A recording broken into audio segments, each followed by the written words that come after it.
नमस्कार दोस्तों, मैं सौदामिनी सिन्हा आप सबका स्वागत करती हूँ। पूरे भारतवर्ष में गणेश चतुर्थी बहुत उल्लास से मनाया जा रहा है, लेकिन हमें कोरोना का भी ध्यान रखना है। आज हम पंकज सिन्हा जी को इनवाइट करेंगे। ये केपलर विदाकेम में हैं और ये सीईओ हैं कंपनी के। So please welcome Pankaj Kumar Sinha.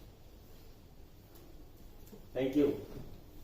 Yes madam, आप सभी को गणेश चतुर्थी और गणेश उत्सव की पूरे भारतवर्ष में हर्षोल्लास के साथ मनाया जा रहा है। सभी को मेरे तरफ से, पंकज सिन्हा की तरफ से शुभकामनाएं। केवल अपनी ध्यान रखें, अपने परिवार का रखें और इस कोरोना से बचते हुए अब इस पर्व त्योहार को, जो कोई भारतवर्ष की जान है, आत्मा है, उसको मनाएं। इसमें कहीं कोई दिक्कत नहीं है और कोरोना से अपने आप को बचा के रखें। इस बीमारी से, इस महामारी से, इस पैंडेमिक से हमारे समाज को दूर रखना है। जी, जैसा आपने बताया कोरोना एक पैंडेमिक डिजीज है। सो आप हमें थोड़ा और डिटेल बताएं कि कोरोना क्या है।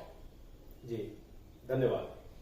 कोरोना यह एक इस तरह का डिजीज है जो कि हमारे रिस्पायरेशन में, और एक वायरल डिजीज है, और ये वायरस हमारे श्वसन तंत्र को, जो कि रिस्पायरेशन का सेंटर है, उसको अफेक्ट करता है, जिसके वजह से मरीज को सांस लेने में दिक्कत होती है, उसको फीवर आता है, उसको स्नीजिंग होता है। और यह इन्फेक्शन अगर शुरुआती दौर में जल्दी से ठीक ना किया जाए तो कई मरीज में यह माइल्ड से मॉडरेट और मॉडरेट से सीरियस, और सीरियस के बाद कई मरीज की डेथ भी हुई है। जैसा कि आप सभी को जानकारी ही है कि यह पूरी दुनिया में, पूरे विश्व स्तर पर यह बीमारी फैल चुकी है और इसमें भारत भी अछूता नहीं रहा है। भारत में भी आज तक as on today more than 56,000 death हो चुकी एंड 30 लाख से ज्यादा लोगों को इफेक्ट किया है। दुनिया की हम अगर बात करें तब तो बहुत ही ज्यादा है, करोड़ों में है। लेकिन हम अपने देश के बारे में अभी बात करते हैं तो हमारे देश में संख्या भी है, तेजी से बढ़ रहा है और इसमें डेथ रेट भी काफी ज्यादा हुआ है। जैसे कि अमूमन देखा जाता है कि इंसान की मृत्यु नेचुरल डेथ से होती है, हार्ट अटैक से होती है, रोड एक्सीडेंट से होती है और भी कई तरह की बीमारियों में होती है। उन सबों के अलावा ये 50,000 या 56,000 लोगों की मृत्यु केवल और केवल कोरोना से हुई है। इसमें पूरे का पूरा मेडिकल साइंस, पूरे के पूरे मेडिकल फ्रेटर्निटी को अफेक्ट किया है और पूरे पॉपुलेशन इससे काफी घबराई हुई है। अभी कई बार हमारी सरकार ने, मोदी जी की सरकार ने इस पे कई दफा काफी सहयोग करने की कोशिश करी है। जैसे आज भी हमारा देश लॉकडाउन के तीसरे चरण, चौथे चरण या ओपनिंग के चरण में प्रवेश करा है। यानी कि एक तरह से आप कह सकते हैं कि हम पूर्ण रूप से स्वतंत्र तो नहीं है कि कहीं भी आ जा सके। जैसे कि खास के महाराष्ट्र अगर देखा जाए इंडिया के अंदर में, तो महाराष्ट्र में आज भी लोग डिस्ट्रिक्ट चेंज नहीं कर सकते। तो कई 4 महीने से, कई 6 महीने से, कई की इमरजेंसी ऐसी चीजें हो गई है जो अपने अपने डिस्ट्रिक्ट में वो फंस चुके हैं। यस आगे, जैसा आपने बताया कि कोरोना एक रेस्पिरेटरी डिजीज है जिसमें mild, moderate and severe ranges में रेस्पिरेटरी ऑर्गन को इफेक्ट करता है। एंड ये माइल्ड, मॉडरेट, सीवियर रेंजेस में इसके स्टेजेस हैं। तो अगर ये एक प्रॉब्लम है तो इसका एक सोल्यूशन भी होगा। तो जो कोरोना है उसके बचने के उपाय क्या क्या हैं? जी हाँ, बहुत ही सुंदर सवाल है आपका। सबसे पहले मैं आपको करेक्ट करना चाहता हूं कि कोरोना एक वायरल डिजीज है और हर वायरस की एक स्पेसिफिक ऑर्गन होती है, टारगेट ऑर्गन होता है। जैसे कि हेपेटाइटिस के केस में वो भी एक वायरल है जो कि लीवर को अटैक करता है, बाकी कोई ऑर्गन को करता नहीं। उसी तरह से कोरोना, जिसे कोविड-19 भी कहते हैं, यह हमारे लंग्स को अफेक्ट करता है। और क्योंकि हमारे शरीर का लंग्स एक बहुत ही इंपॉर्टेंट ऑर्गन है, बिना खाए तो हम महीनों रह सकते हैं, लेकिन बिना सांस लिए हुए 4 मिनट से ज्यादा नहीं रह सकते। तो यह एक ऐसे जगह को अटैक कर रहा है जो हमारे शरीर के लिए और ऑक्सीजन सप्लाई करने का मेन केंद्र बिंदु है। अगर वो ऑर्गन फेल होता है किसी कारण से तो हमारा डेथ होने की चांसेस बढ़ जाती है। रही बात आपका दूसरे सवाल का, पहले सवाल का दूसरा पार्ट है कि इसकी कोई दवाई के बारे में शायद आप बात कर रहे थे कि इसकी दवाइयां क्या है। आपका प्रश्न क्या था, फिर से एक बार दोहराएंगे? कि इसके बचने के उपाय? बचने के उपाय, ओके। जो दूसरा पार्ट था, बचने के उपाय क्या है? इसके बचने के कई उपाय हैं। सबसे पहले तो क्योंकि ये पेंडेमिक है और तेजी से फैलने वाली बीमारी है, तो आप ऐसे भीड़ भाड़ वाले इलाके में ना जाएं पहले बात, या आप दूरी बना के रखें। एक इंसान से दूसरे इंसान में फैलने की चांसेस है। दूसरा, आप दूसरों को भी प्रेरित करें और खुद भी मास्क लगाएं। एंड अगर गलती से आपको जाना भी पड़ गया तो आप कोशिश करें कि अपने हाथ को नाक या मुंह या आंख के पास ना ले जाएं तब तक के जब तक के उसे आप सैनिटाइज ना कर लें, या साबुन के द्वारा कम से कम 20 सेकंड तक ना धोएं। 20 सेकंड मतलब 20 सेकंड, जैसे कि आप कोई भी गाना गाते हैं तो एक मुखड़ा गाने में 20 सेकंड, उतने देर तक आप बिल्कुल अच्छे तरीके से, सो दैट कि वो वायरस की जो प्रोटीन की लेयर है वो डिसॉल्व हो जाए, वह इनएक्टिव हो जाए। आप उसे मार तो नहीं सकेंगे क्योंकि वायरस को कोई मार नहीं सकता, क्योंकि वायरस खुद ही एक निर्जीव है। जब उसे कोई सेल मिलता है जिंदा तब वह सजीव का रूप हो जाता है। इसलिए वायरस को कहा जाता है सजीव और निर्जीव की बीच की कड़ी। So this is the bridge between living organism and non living organism. Yes, thank you. और आपने तो मेरे थर्ड क्वेश्चन का भी आंसर दे दिया कि why it is very dangerous.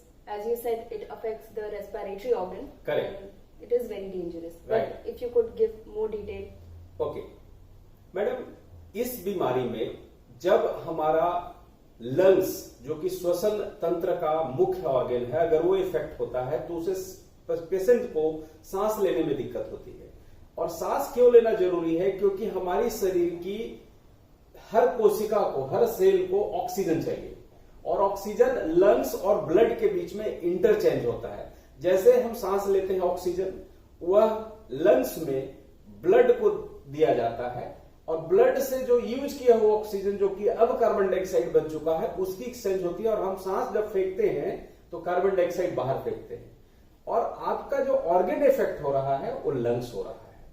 और ये लंग्स इफेक्ट होने से जैसे जैसे माइल्ड, मॉडरेट और सीवियर की तरफ बढ़ते हैं तो लंग्स ज्यादा डिटेरियोरेट करता है। इस डिटेरियोरेशन में होता क्या है कि जो हमारे शरीर के जो मेजर ऑर्गन हैं जिन्हें ज्यादा ऑक्सीजन चाहिए, जैसे कि हमारा ब्रेन, जैसे कि हमारा लीवर, जैसे कि हमारा किडनी, जैसे कि हमारा हार्ट, अगर वो सारे भी फेल होने लगे तो मनुष्य जिंदा नहीं रह सकता ज्यादा देर। यह इसकी सीरियसनेस है, यह इसकी बीमारी की सबसे भयानक कंडीशन है। अदरवाइज दुनिया भर में देखी गई है कि 3% तक ही लोग की मृत्यु होती है, यानी कि 97%, 97% लोग ठीक हो जाते हैं। लेकिन 3% बहुत बड़ी संख्या है। जैसे भारत जैसे देश में जहां की जनसंख्या 130 करोड़ से ज्यादा है, अगर उसकी 3% भी रखी जाए तो बहुत बड़ी संख्या होगी, और वो भी ऐसे बीमारी से, ऐसी आकस्मिक मृत्यु से जो कि नेचुरल नहीं है, और इसे रोक करके हम बच सकते हैं। जी, तो अभी तक इसकी दवाइयां क्यों नहीं है? बहुत ही सुंदर सवाल है आपका कि इसकी अभी तक कोई दवाइयां क्यों नहीं आई है। मैडम, दवाइयां उसकी बनाई जाती है जब हमें मालूम है कि ये इसको मार देना है, जैसे बैक्टीरिया को मार देना है, फंगस को मार देना है। यह क्योंकि खुद बना हुआ है, ये जिंदा है ही नहीं, इसकी रोक लगाई जा सकती है। जैसे कि मैं आपको थोड़ा सा डिटेल में बताऊं कि एक्चुअली एक वायरस जो कि मरा हुआ है, समझे कि कोरोना की वायरस है।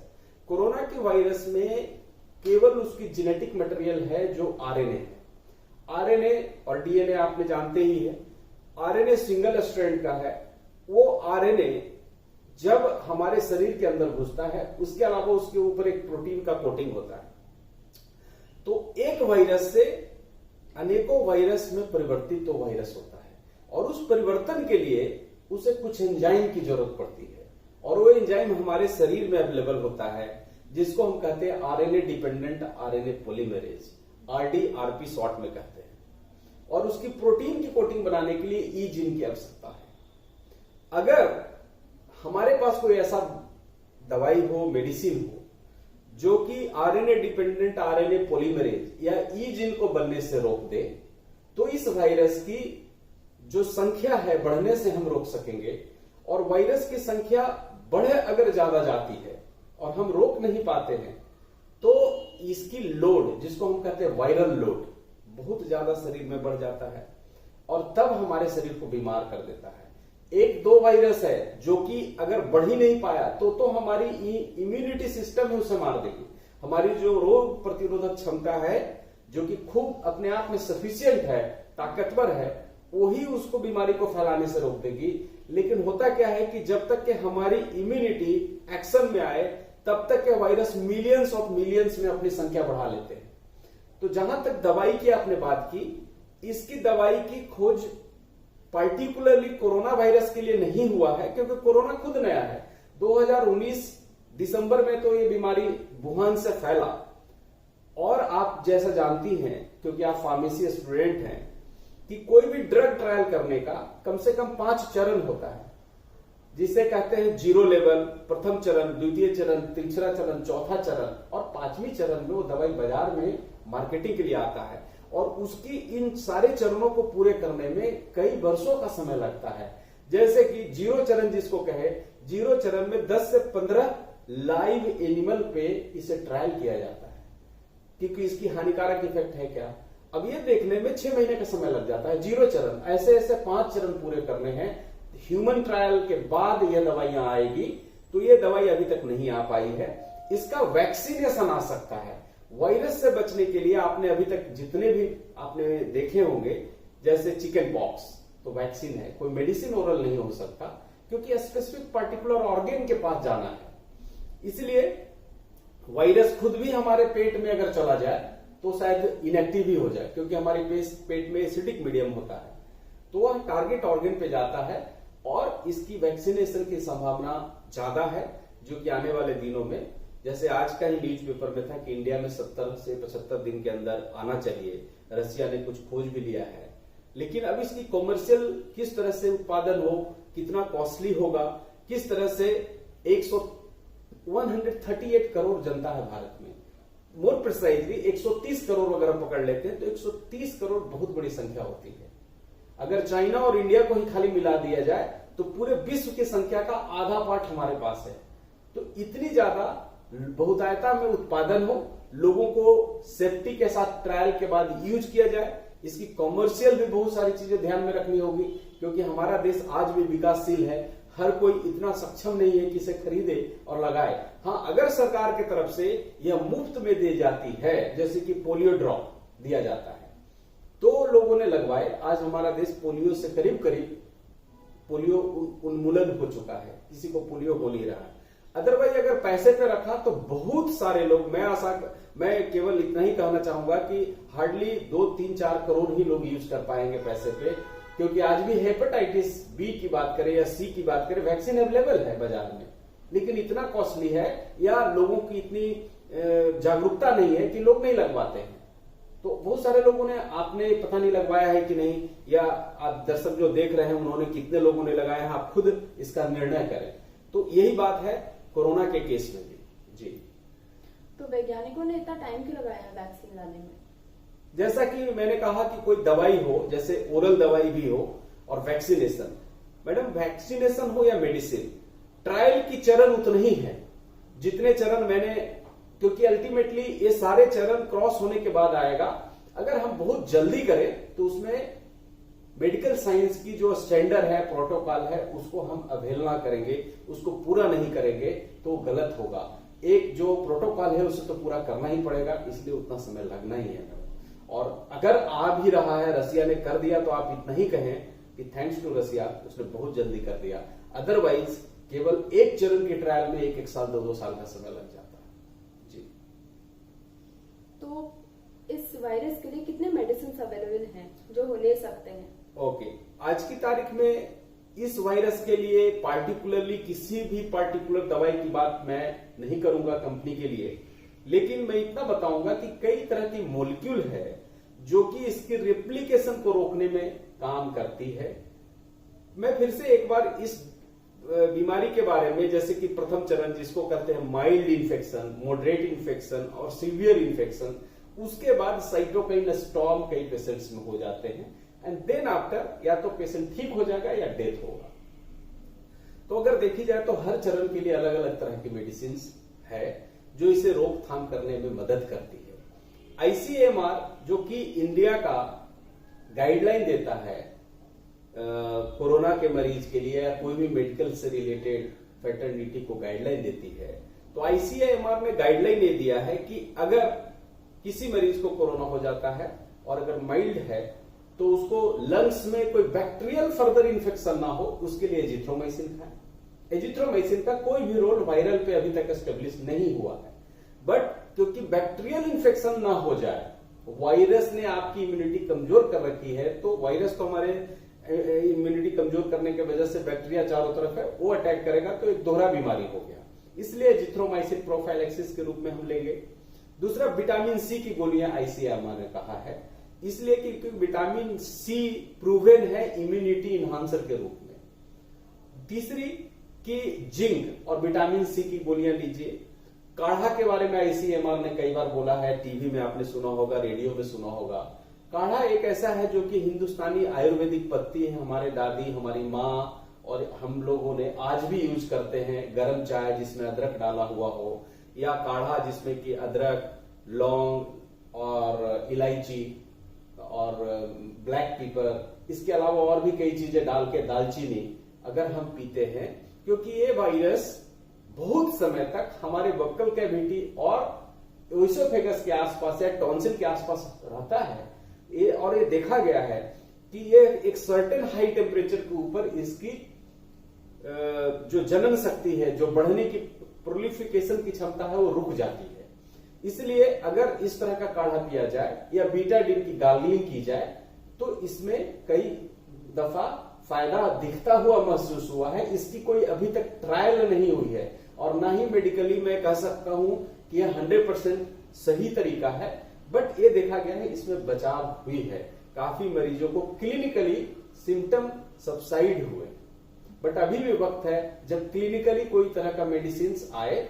इसके अलावा कुछ अंग्रेजी मेडिसिन जिसे एलोपैथिक कहते हैं, कुछ दवाइयां आज के डॉक्टर क्लिनिक में यूज कर रहे हैं, जैसे कि फेविपिरावीर, रेमडेसिविर, इस तरह के कुछ एंटीवायरल दवाइयां यूज की गई है और इसमें काफी तरह के बेनिफिट होते हुए दिखे हैं। और ये सब दवाइयां किसी और वायरल डिजीज के लिए थी, लेकिन उसकी मोड ऑफ एक्शन थी आरएनए डिपेंडेंट आरएनए पॉलीमरेज को ही कम करता था। तो वैज्ञानिकों ने और डॉक्टरों ने ये सोचा कि अगर इसकी भी आरडीआरपी की रोक लगा दी जाएगी तो ये भी वायरस नहीं बढ़ेगा, और वह काम भी करता हुआ दिखाई देता है। लेकिन कौन से लेवल पर वो दवाई शुरू की गई है, कितने समय इन्फेक्शन का बीत गया है, इसके हिसाब से वो एक्शन कर रहा है।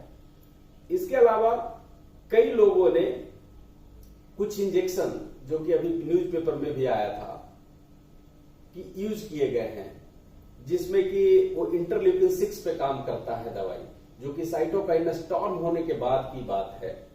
एक्चुअली वो जो टोस्लिजिमैब या इस तरह का नाम है, जो कि अर्थराइटिस के पेशेंट्स के लिए थी और एफडीए ने अप्रूवल उसको अर्थराइटिस के लिए दिया था, लेकिन इंटरल्यूकिन 6 पे काम करता है। और इंटरल्यूकिन 6 क्या है, इन्फ्लामेशन का एक मार्कर है।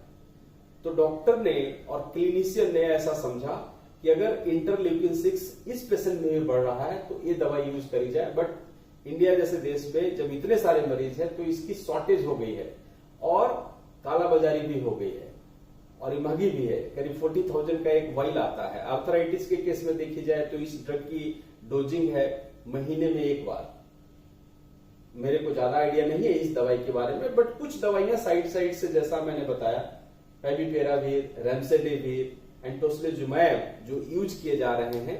बट एफडीए ने अभी तक के क्लियर कट कुछ एक दवाइयां जो फेविपिरावीर के लिए इंडिकेशन है, रेमडेसिविर के लिए इंडिकेशन है, बट बाकी सब दवाइयों के लिए इंडिकेशन नहीं है और हाइपोथेटिकली दिया जा रहा है।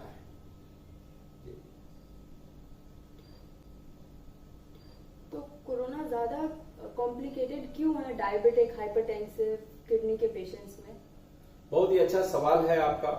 और क्योंकि डायबिटीज के पेशेंट, हार्ट के पेशेंट, किडनी के पेशेंट, स्ट्रोक के patient already immuno compromise state में होते हैं, उनकी इम्यूनिटी कमजोर हुई रहती है और अमूमन ये देखा गया है कि वो कई तरह के डिफरेंट मेडिकेशन पे होते हैं, जैसे कि कोलेस्ट्रॉल कम करने की दवाइयां, ब्लड प्रेशर की कम करने की दवाइयां, स्टैटिन जैसे कि मैंने बताया कोलेस्ट्रॉल, इसके अलावा उनकी स्पेसिफिक जैसे शुगर की दवाइयां, खाते हैं, मेटफॉर्मिन जैसी दवाइयां, ग्लिमेप्राइड जैसी दवाइयां जो बहुत ज्यादा इंडिया में लिखी जाती है और पेशेंट भी यूज करते हैं, तो इन सबों से शरीर का करीब करीब हर अंग अफेक्टेड हुआ रहता है मोड ऑफ एक्शन से।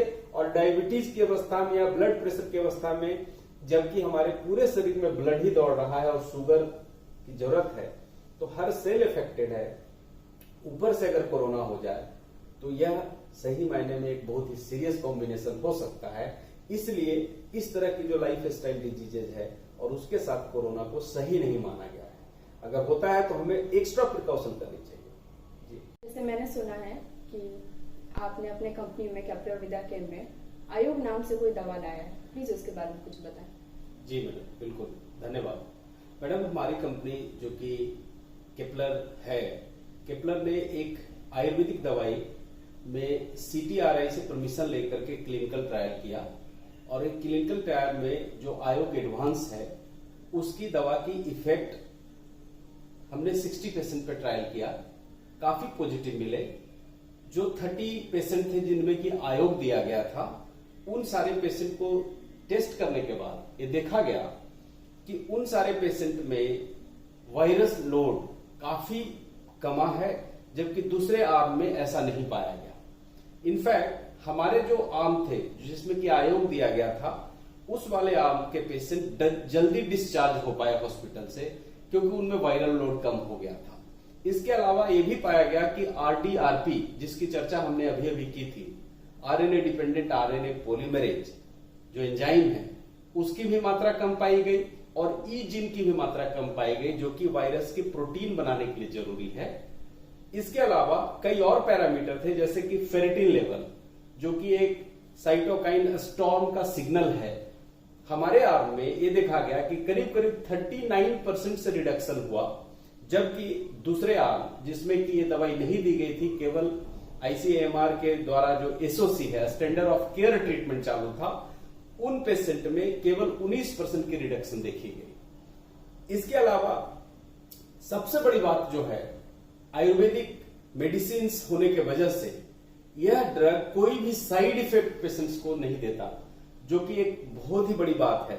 बाकी जितने भी अभी अभी हमने एलोपैथिक कई दवाइयों की बात की थी, उनमें साइड इफेक्ट की चांसेस है। उसकी एक्सपायरी अगर कॉमर्शियल वैल्यू की बात करें तो 3 महीने या 6 महीने की है, प्लस उसकी नंबर ऑफ टैबलेट बहुत ज्यादा खाने पड़ते हैं पेशेंट्स को, जो कि इनकन्वीनियंस है। और हमारे दवाई में क्योंकि सिरप फॉर्म में है, कंप्लायंस बहुत ही अच्छा है। ट्रायल के अलावा भी हजारों पेशेंट पे अभी तक दवाइयां क्लिनिकली देखी गई, तो उसमें काफी हद तक के पेशेंट के वायरल लोड कम हुए। काफी सारे पेशेंट ट्रीटमेंट लेने के बाद बहुत ही अच्छा फील किए। हमें कई डॉक्टर से, कई क्लिनिशियन से अच्छे फीडबैक मिले हैं मैडम। इसके अलावा इसकी जो मोलिक्यूल है जो बनाई गई है, उसकी पेटेंट का भी अप्लाई हमने करा हुआ है। मैं आशा रखता हूं कि आने वाले दिनों में काफी मरीज हमारा आयोग एडवांस लेकर के अपने आप को कोरोना से निगेटिव पाएंगे, जो कि पॉजिटिव है। Thank you so much. Thank you, thank you, thank you everyone. आज आपने देखा हमारे साथ है पंकज कुमार सिन्हा, केपलर विदाकेम के CEO। और अगर आपको और भी कोई क्वेश्चंस हैं तो जरूर कमेंट सेक्शन में लिखिए। थैंक यू, धन्यवाद। फिर से मिलते हैं मैडम, कभी भी जरूरत हो तो आप हमें बताएं। धन्यवाद।